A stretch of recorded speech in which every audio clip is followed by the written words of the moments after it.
Everyone, a very warm welcome from our entire team and ProEd. Thank you very much for the participation. Quick introduction, I'm Manisha. I'm one of the counselors at ProEd. And going forth now, introducing our special guest today, Vijay Narwal, one of our ex-students. She had enrolled with us for admissions in the fall of 2021, and she was successful in getting an offer from UAL, the University of the Arts London, for her master's in designs for social innovation and sustainability. I'm very pleased to tell you all that she has successfully finished her program as December of last year. All right. So, Vijul, would you like to introduce yourself, like a brief introduction into your undergraduate studies and maybe your master's as well? Yeah, sure. Hi, everyone. I'm Rijul Narwal, and I did my undergraduation in fashion and lifestyle accessories from NIFT Delhi. And part of that, I did a dual degree at Fashion Institute of Footwear and Accessories Design. And right after my undergraduation, I pursued my MA at UAL. And yeah.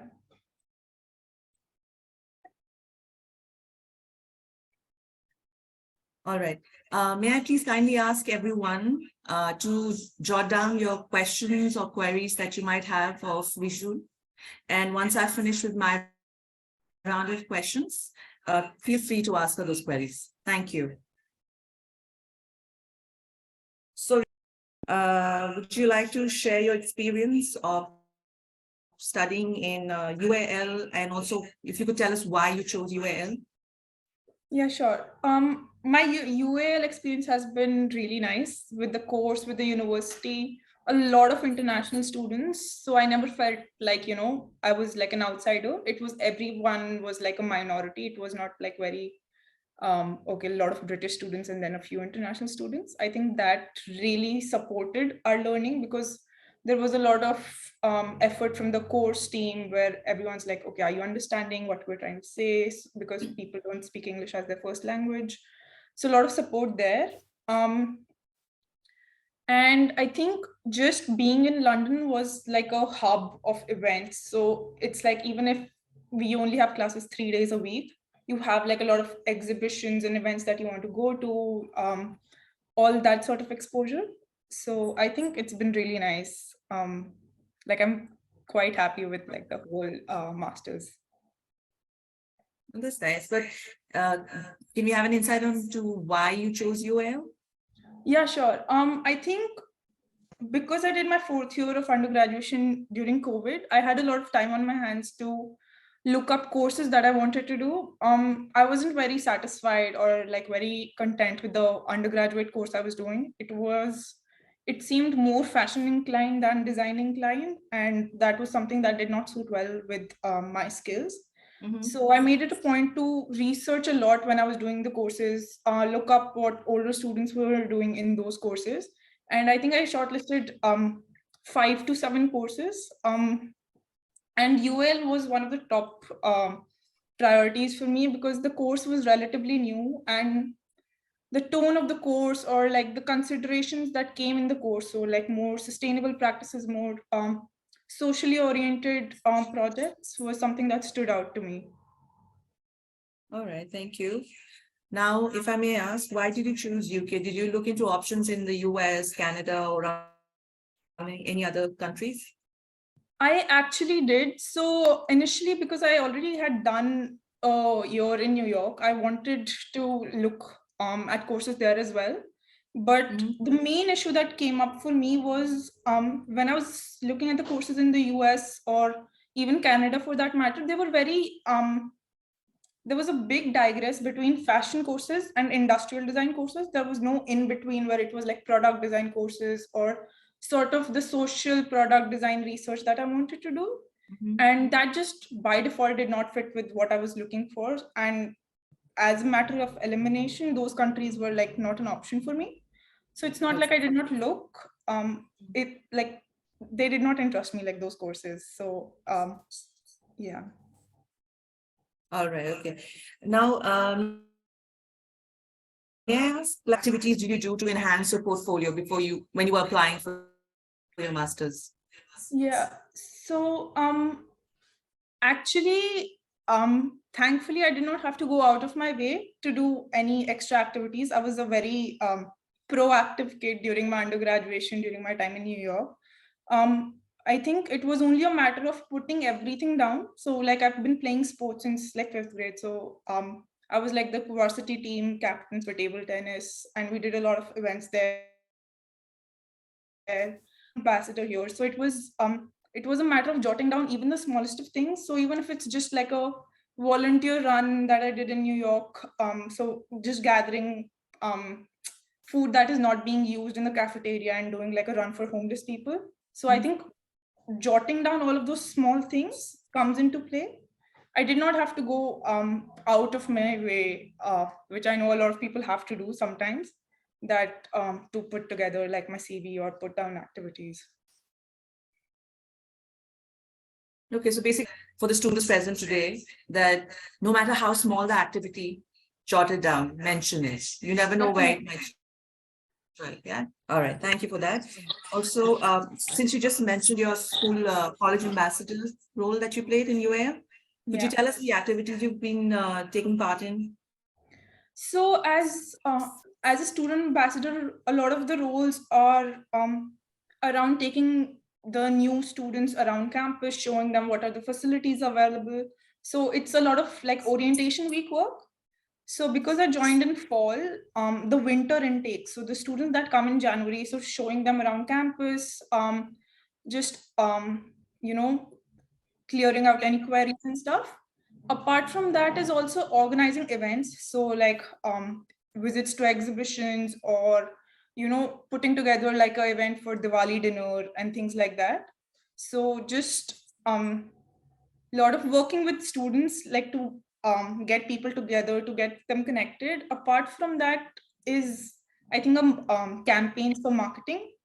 So just recording videos or doing social media takeovers where you're sharing your experience or you're covering events. So if you were showing students around in January, that means within a few months you became a student ambassador. Yeah, actually, surprisingly, I started in October, and by October end, they were closing applications for student ambassadors.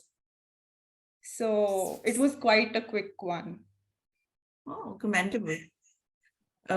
You said you'd done something else also. You were mentioning it earlier when we were talking, besides the student ambassador.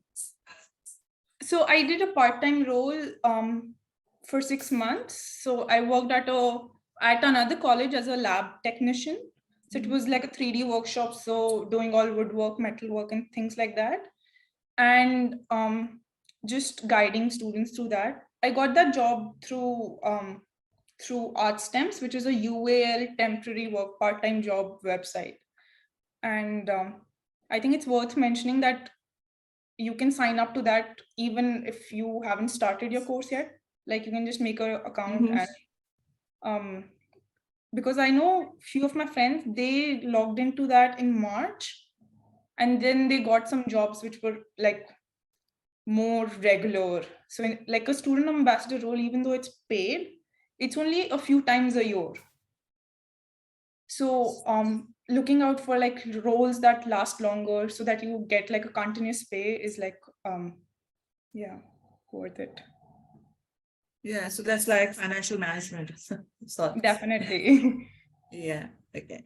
So like you said, you were the school ambassador, college ambassador, sorry. So were you part of like some kind of a community or society that takes care of international students?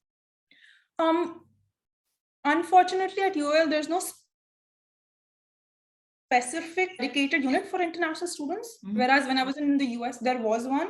And I think that's part of the reason why that is so is because in UL, the community is by default very international. Like I never felt like, I'm around Britishers. Whereas when I was in the US, I always felt like I'm around Americans. So with all these roles that you become a part of the student union. So you have like small elections within and, things to focus on and stuff. Okay, so basically there was like a constant support from everywhere. Yeah, definitely. Okay. All right. Okay, so let's get on to the next question.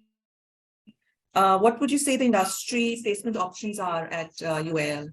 Do they do internal placements or? So like how we have the concept of like a placement week or like a placement month in India, we don't have that here. At least not at UAL, and from like the few friends I have in other colleges, there's no concept of like, okay, this is placements and now you're going to get a job. But it's more of like they have their own two websites. So one is for part-time, that is art stamps, and then one's for full-time, which is creative opportunities. And they constantly put up any job openings or vacancies that they have there, and then you can apply on your own. Apart from this, however, it's like there are two sort of bodies. One is student support and one is graduate support. So as a student, if you want to apply for a job or an internship, so you go to student support. So they help you out with your CV, your portfolio, they review the job descriptions with you, point out where you are lacking or like what you can improve. And then you have graduate support. So up to 5 years after you graduate, you can take help from there. And they constantly do events or webinars where it's like, okay, how to write a cover letter, how to do like a speculative application and things like that. Also up till 5 years after you graduated. Yeah. So like how I'll be graduating in 2023, because my Mhm. ceremony is only in July. So up till 2028, I will have support from there. Oh, that's nice. Okay, so can you tell us how did you, since you studied in India, you studied in New York, you studied in UK, how do you find the education system different? I think in India there was a lot of playing survival of the fittest and a lot of end minute workload. So even if I had like a class which was like for throughout the semester, so it's 6 months, the workload would only come in the last month. So in the last month, we'll be getting deadlines. Okay, like you need to have your mood board ready, to have your testers ready. Whereas in the US or the UK, most students get this initial shock where they're like, oh, like we had to do this work from the beginning, because no one's going to come to you and tell you, oh, this is the deadline and this is what you need to do. No one's going to push you that you need to they'll be there to give you feedback, they'll be there in classes, there's no lagging there, but no one's going to come and sit on your head to be like, okay, why aren't you working? It's like as much as you put in, only that much you can get out. So I did this mistake when I was in New York of in the first semester, I was like in one of the subjects that I did not like, I was like, I don't like this. And I struggled to the max in the last 1 week because I wasn't sure like what I had to do. I literally had to go like week-wise through the presentations and be like, okay, now I have to do this, now I have to do this. So I think being proactive is like the biggest skill that you can use outside India, like with work. All right. So may I ask, did you live on campus or you took up a place of your own outside? So there's this concept of private student accommodations. So there are campus student accommodations. So those buildings, because London doesn't have like campus colleges, they're scattered across London. So though I applied for college accommodation, like I wasn't getting one that was close by. It was like a 1 hour commute that I did not want to do. But then I came across these private student accommodations, and the idea is they're exactly like student accommodations. So it's like you have your community kitchen and then like 5 people are sharing and things like that. But it's not specific to your college. So in my student accommodation, I had students from King's, Imperial, LSBU, like it was still all students, but not just UAL students. Okay. And where do you get information from? Like if let's say a student was to go there and wanted to stay in one of these private accommodations. They have their independent websites. There are groups that do this. So I think Chapter and Urban Nest are one of the common ones. And not to put anyone down, but the ones that are like chain student accommodations, they tend to have more Indians. Mine was the only student accommodation, like it wasn't a chain and it was close to my college. So I had taken that up, so it didn't have a mixed population, which was nice to have. Okay. No, what my question was, how did you initially find out about private Oh, accommodations? some of them are also mentioned on the college website, Okay. but I think one of my seniors was already at UAL and she had recommended that she was staying at the student accommodation. And then I came across the concept. It's a very common concept. Most of the students most of my friends stayed on student accommodations that were not UAL accommodations, or like they took apartments with their friends. Okay. Also, another thing, how easy would you say it is to get like a part-time job in London? Let's say if someone wanted to, just up their pocket money. I think it depends on how flexible they are. Jobs at grocery stores, jobs in restaurants, cafes are extremely easy to get. Like extremely. Okay. The minimum living wage, which I think is £10.50 per hour. And those are not difficult to get. They're constant openings, and like I wouldn't say it's difficult to get a part-time job. But if someone comes in with the idea that, I don't want to do a part-time job that's like, shop floor work or being like a waitress, and they come in like, I want to get a part-time job that's related to my course, those I think are harder to find. Like the job I had, I only got that job because the person who was actually working there went on a maternity leave. So it's not like a regular opening, if that How makes did you find out about it? I got it through my college website, so Art Stems. Okay, so basically be proactive in your academics and in everything, right? Yeah. All right. Okay. Now, you were telling me something about medical facilities on campus. Yeah. So the medical facilities on campus are nice. They'll have mental health support. They'll provide all sorts of support when you need it. But when people apply for like the UK visa, there's this international health service, or like I forgot the full form. I think it's IHS. Basically, you pay for the health services for the time you're going to be here. So I think 1 year or 1.5 year, and that's quite a lump sum amount. So people come in thinking that, oh, we're going to get best of health services and like the doctor's going to be right there, and that's not the case. So outside university, so now that I'm not part of UAL and I've completed my thesis and stuff, I can't actually go back to UL Health Services. So now I'll have to go to my general physician, so the GP in the local. But for anything, if I have to go there, the first thing is I can't walk in. I need to book an appointment in advance, and to get an appointment, it's you have to wait for weeks, if not months. I know for a friend of mine, she had like a ear pain in the middle of the night, and she just went to the hospital, to the emergency, and she had to wait for like 5 or 6 hours before someone like looked at her. And like another friend burnt her hand with an iron, and there's no support that way from like the country. So I feel like people should make the most of like the uni health services when they can.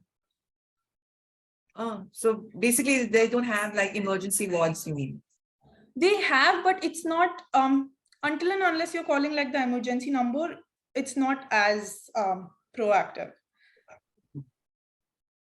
Okay, that word comes up very often. All right. So lastly, tell me, what did you miss most about India Food, when you were living in the UK? food Oh, and yes, of course. food and weather, I think. These two things, especially because when I was in New York, we had a cafeteria system or meal plan system. So in that, it's like you buy in advance. So you buy like 150 meals or 175 meals for the semester, and you can eat those many meals. So that will include like a main dish, a side dish, a drink, a dessert every single time. So it's like a cafeteria. It will have sushi, it will have sandwiches, burgers, pizza, everything. Of a cafeteria, like a catered cafeteria does not exist in the UK. So it's like you're paying for every meal that you eat. So cooking 3 meals and working a part-time job and studying is quite a lot. And sometimes you're just like, okay, it's easier to order out, but that turns out to be expensive. So managing food was quite a task, especially because like I got COVID in the middle and I was living like in a student accommodation. But like thankfully I had friends who like helped me out and stuff. Because we live in India, which is quite close to the equator. So we have like almost equal days and nights throughout the year. It's not too much of a difference. But here in the winters, the sun sets so early. What so happens is that you go to class and your class is getting over at 5. 3:30 the sun has already set. So you come out thinking that it's 8 or 9 p.m., but you have like good 5-6 hours like yet to sleep. So I think that change is quite weather gloomy. So it's hard for us to adjust. Okay. All right. Well, I'm done with all the questions. Okay, Nishu, thank you so much for answering them. I'm going to leave the floor open now for the rest of the participants. Okay, thank you. No worries. Any questions for Rachel, anyone?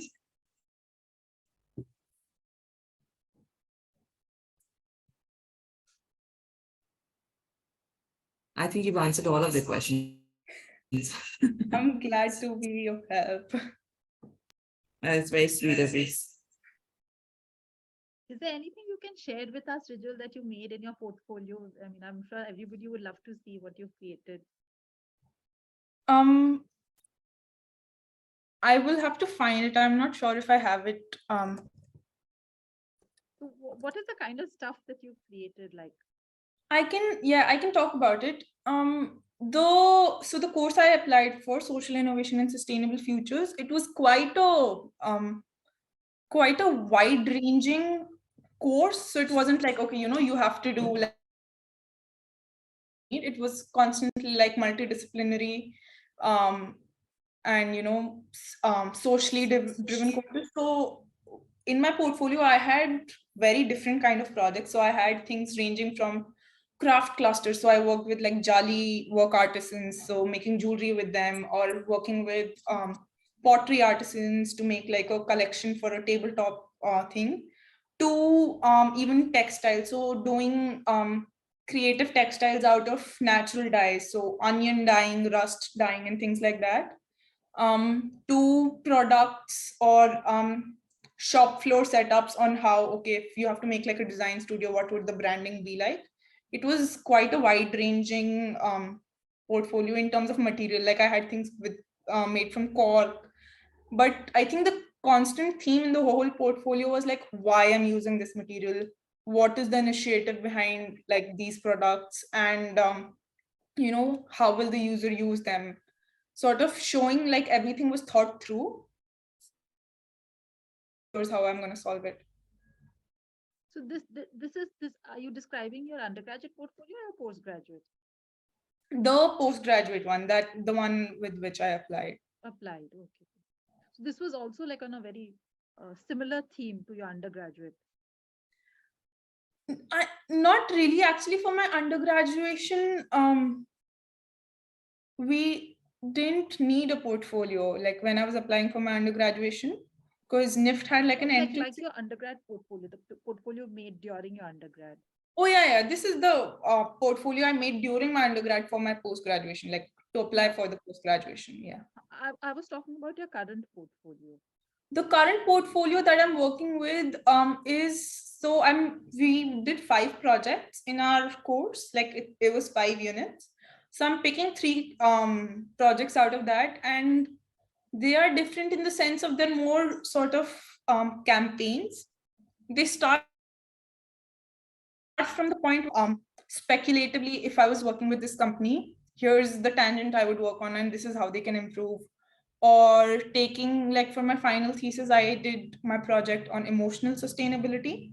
Okay. So looking at how the word sustainability carries a much more vast meaning than just like eco-friendly or biodegradable, and bringing in the aspect of human behavior. So what are the current problems that college students are facing with their emotions, and what are the barriers, what are the tools that we can provide them on a student level, instead of them having to go to like mental health services or to like professionals for help? Like what is like at the ground roots level, how can we help them? That's fantastic. I've never heard of something called emotional sustainability. Thank you. I think that was the whole idea, to put like juxtapose these two words so that it becomes like a catchy phrase. Wow. You always associate sustainability with the environment. Riju, we have, Yeah. Riju, there's a question from one of the participants. They've asked, can you ask the impact of recession on the job market? I think this question comes on in view of the fact that you're in London, you've lived there for more than a year. Maybe you have a better idea of the market or the situation there. Yeah, I think with design jobs, I wouldn't say like we are facing direct recession, especially because of the kind of course that I'm doing. It's not like software engineers, or like it's not a widely sourced job. It's not like 5,000 people are working in this and they're getting laid off. Like the jobs itself are very less. So I wouldn't say like I'm seeing like a direct recession impact on it. It's not easy to find jobs. Like it's been 1 month since I completed my thesis. It's not easy to be like, yeah, I'm standing here, give me a job. There's into it. I know for a fact that my seniors also, I think it's only like after 3 or 4 months and 3 or 4 rounds of job interviews and tests and stuff, do you land a job? It's not, it's also not like India where you can call someone or meet someone through networking and just be like, oh, I would love to work for you. Excuse me. There's a lot of labor work that is actually going into applications. And are you applying through any portals, or are you going directly to the companies? So there's a list of portals that the college has shared with us. So the graduate support community, they have shared a list through which we're going, but they constantly encourage us and remind us to first try and directly find like the jobs on the company websites. Okay. Yeah. Thanks. The placement assistance at college good? Or is it just like superficial on the, just like the top cream? Like, you know, you do this, you do this, you do this, and then you're out all on your own. No, I feel like the support that I'm getting is quite thorough. It's not there's this one dedicated person that you can meet. So I'm meeting them bi-monthly, so every 2 weeks. So it's like a half an hour session in which you update them. Okay, you know, this is the CV I had, and this is the portfolio I made, and this is the kind of job I'm trying. It's not like, obviously they're not there like 24/7. You can email them and stuff to ask queries, but they're there. I feel like I don't feel isolated till now, but it's only been like a short period of time. Okay, that sounds good. And what about like student professor ratio, like student faculty ratio? Um, I'm not aware of the ratio as such. I can talk about my department. We were a batch of 33 students, and we had two full-time professors, so who were like our point of contact through all 5 units. And then we had 2 or 3 assistant lecturers come in for every unit. So we had like a good student ratio. One drawback, though, I felt that was much better handled when I was in New York was the concept of office hours. So in New York, there was this whole idea that once a week, there are these 3 hours that you can go and talk to, whether it's your project, whether it's like, how do I apply for a job, anything and everything. Whereas in the UK, especially in our course, we did not have the concept of office hours. So it was really hard to get a hold of tutors, because we did like in the first semester, we did 2 classes online and 1 in person. So when they're online, it's like, okay, Zoom call over and like you're not in contact. Whereas when we were in person, we were like, okay, you know, you can hang around half an hour after class, ask doubts and stuff. So in the beginning, it was like, okay, I'm emailing them twice, thrice, and then they're responding. That was a bit like it was hard to digest, because I was like, I did not expect them not to respond to emails. You mean to say in-person classes worked out well? That's when you have more access to them. Yeah. Otherwise, it sounds very good. It sounds like five. One is it's like a five professors, five is to one kind of ratio. Yeah, the ratio is really good. I think especially because our course is we're the third batch that's doing it. Investment in the course where they're constantly getting more budget. Um, I know my flatmate, like her course had 60 students, but so that's almost double of our class, but they still had only like 4 or 5 tutors. Which college were you in? I was in London College of Communication. And how's the place? Like, is it like huge or is it like a small building or? So campus wise, London College of Communication, it's okay. They're getting a new building in, I know that because like it's building right in front, but it's not very, like, the library is great, the cafeteria food, and the cafe, the typo cafe, everything is amazing, but it's not a very inviting or warm building as such, like the structure of it. Whereas because we also have access to all the other UAL colleges, so whereas Central St. Martin's or some of like the Chelsea College of Arts, they have a much more inviting ground outside the campus as well. Those are older as well, so they have space and infrastructure. Yes, definitely. And I also think it's LCC is in Elephant and Castle, which is not a very nice neighborhood. So I think that definitely plays a role on how the building is perceived. Yeah. And generally, London campuses are cramped for most universities. It's just not UAL. It's just, the cost of the infrastructure is so high that you can't afford a very bright Yeah, green. definitely. I had a friend in King's who was, I forgot her course, but she had classes like morning, she would have one class in one campus, and in the afternoon, it was in another campus. And then, like, she had to commute within like an hour or something. So that's also like sometimes that happens. Thankfully, with UAL, I think that only happens with LCF sometimes because they have multiple campuses, but it's not Okay. hasn't I haven't faced that issue. Sure. So you had all your classes in LCC. Yeah. And what about carrying things for your portfolio? I mean, is it tough or you can leave things in college and come back home? So they have this loaning Facility. software sort of, so you can book like lockers and stuff. Okay. So basically they loan equipment, so cameras and stuff. Along with all of that, they also have this one option of loaning lockers. So you Okay. can put your stuff there, so you don't have to actually carry it around every Back. single time. Because Yeah. lugging it back on a metro or walking, it's Yeah.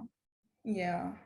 and do you So have like computer facilities where you can stay on and work late at night if you want to? yeah.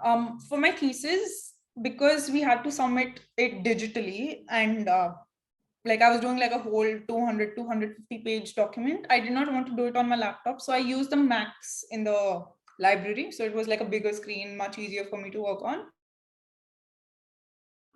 And they're open. The CSM library is 24/7. So it opens Monday morning and closes Friday night. So you can stay overnight. Our library used to close at 10 p.m., I think. So it opened at 9 in the morning and closed at 10 in the night. So it was like a good amount of time to stay, work. Yeah. And is it like a very tedious course in terms of you have to stay awake a lot of nights and a lot of hard work and Um, no, actually, comparing it to my NIFT course, NIFT, if it's a 5 month course, a 5 month module, the actual work will be done in the last 1 month. But here, that only happens if you put yourself in that position. If you're doing the work from the beginning, there's no need to like stay up and complete the work. Like for my thesis, I think I only stayed up like last 2 nights when I had to complete my document. It wasn't like I was going sleepless for a month or things like that. Whereas when I did my thesis during my undergrad, I had like a very rough. okay, okay. So this has an even pace, you mean to say the program. Yeah, definitely. Also, it's the small things that make up that make up the whole project that you're working on. So every week that they would bring in a new topic. So they're like, okay, this week we're discussing this, or this week we're discussing this. And you won't directly feel like, okay, yeah, this is fine. You constantly have to do your homework together in that week. So it's like, okay, if they explain the futures this week, so it's my responsibility as a student to come back and whatever topic I was doing related back to that, instead of leaving it for the last minute and then going week by week. Okay, this is what we studied, how can I apply it to my project? Okay. And do you have a personal tutor system? Yeah, like 10 is, like 1 tutor to 10 students, or is it just lectures? No, it's lectures mostly.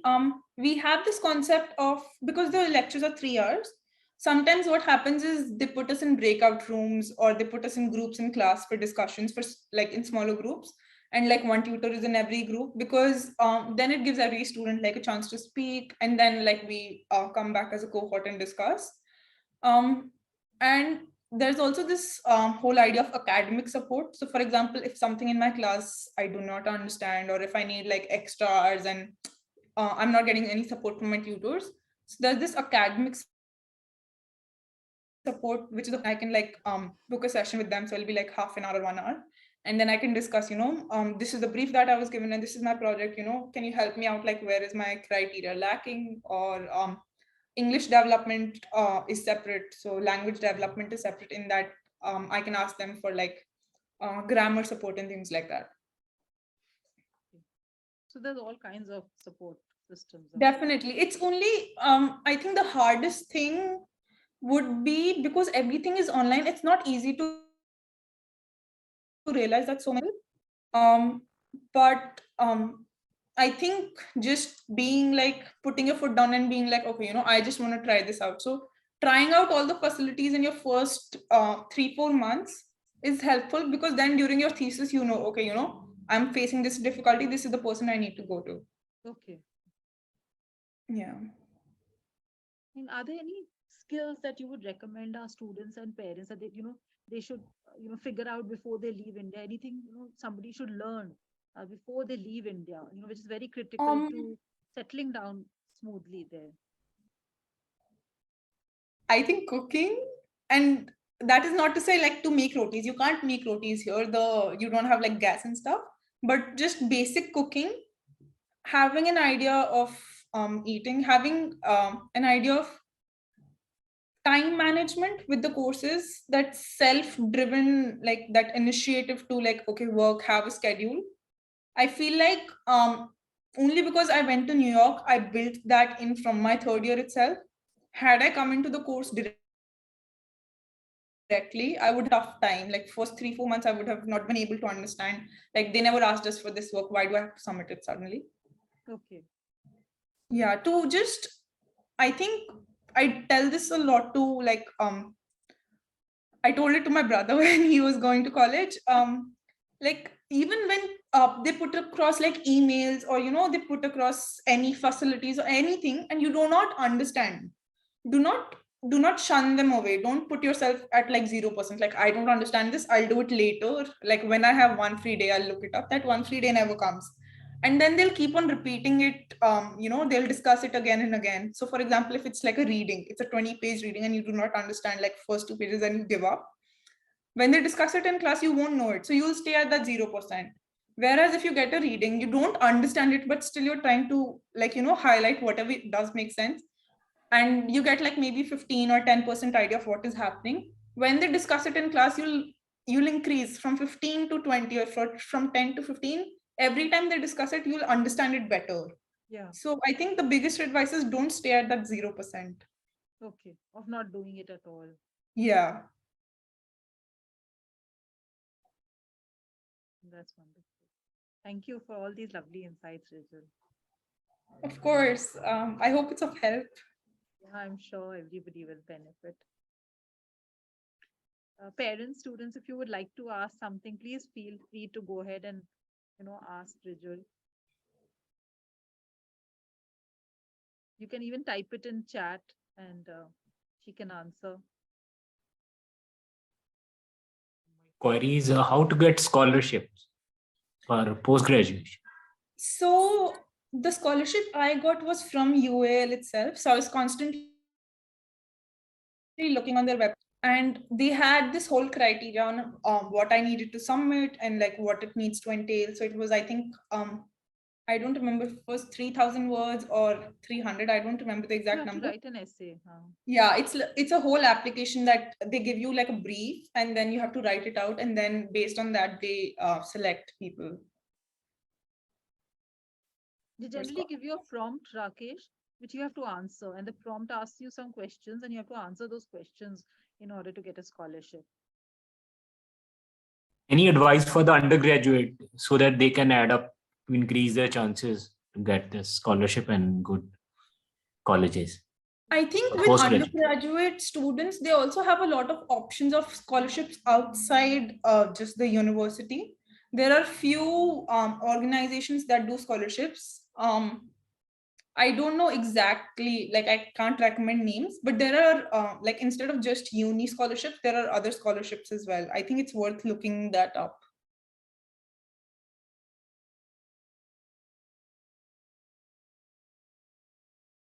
Generally, Rakesh, it's a good idea to write to the university and ask them, besides the website, what are the other scholarships available, like departmental bursaries or departmental scholarships, or any other external scholarships that are available. Most universities are happy to help with this information, and then basis that you can figure out what is your child eligible for, or what are you eligible for, and then apply.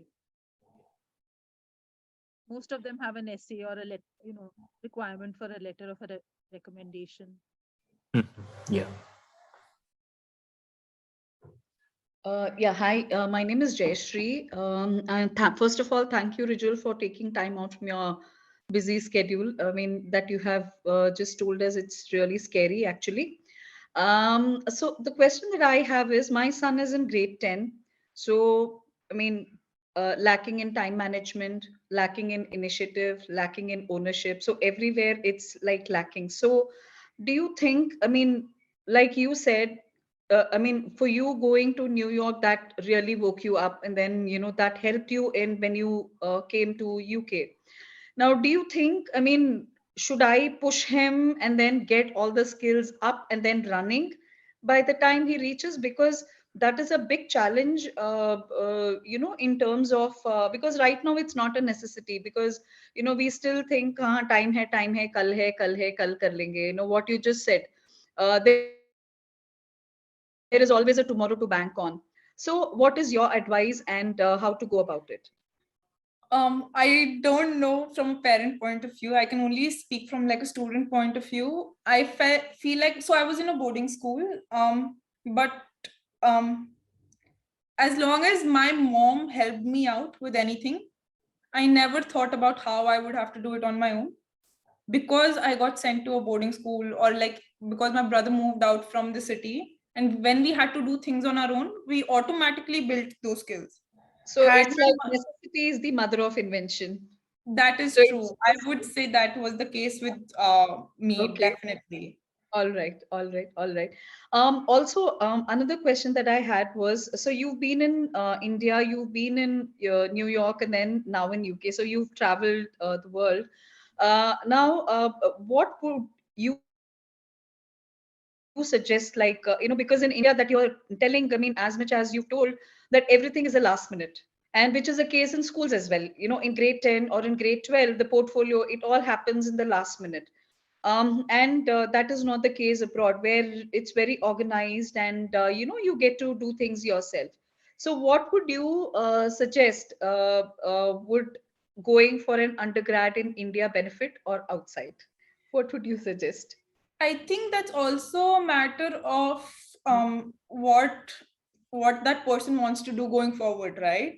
I Hmm. think somewhere like when I went from NIFT to FIT, a lot of students or like my juniors asked me, what is better? Is NIFT better? Is FIT better?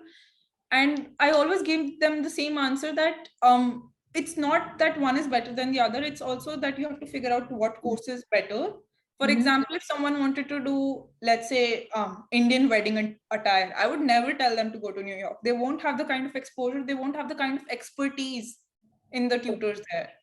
That only comes like being close to what you wanted to do. Similarly, the reason I did my master's here in UK and not from IIT Bombay or something is because the kind of design hub that is here. So like Design Week is happening every 3 months in Manchester, in London, things like that.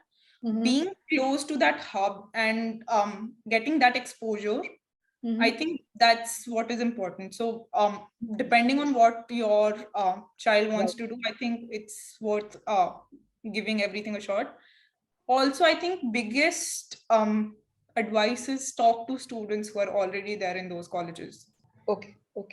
Yeah. All right. Okay, so this is something not related to what you're saying. I'm sorry, I'm taking up your time. We keep hearing about, racism happening, when you're an Indian, being called names and something. So did you come across that, or is it still there? I mean, this is something really not related to, academics, but still, I would like to know. I would say I've never faced brutal racism. Okay. It's not like, why is this person doing this to me?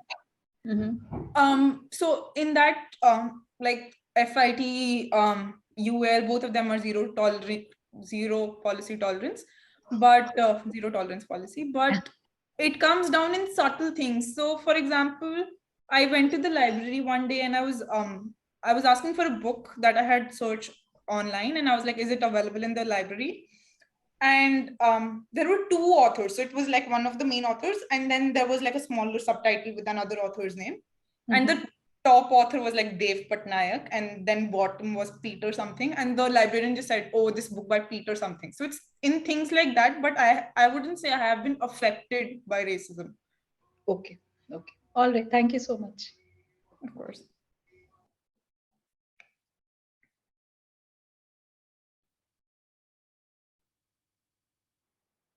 Does anybody have anything else to ask?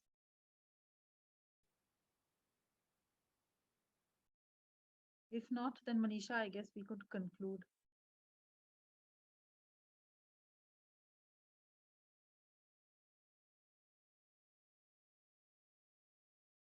I take it that nobody has any more questions.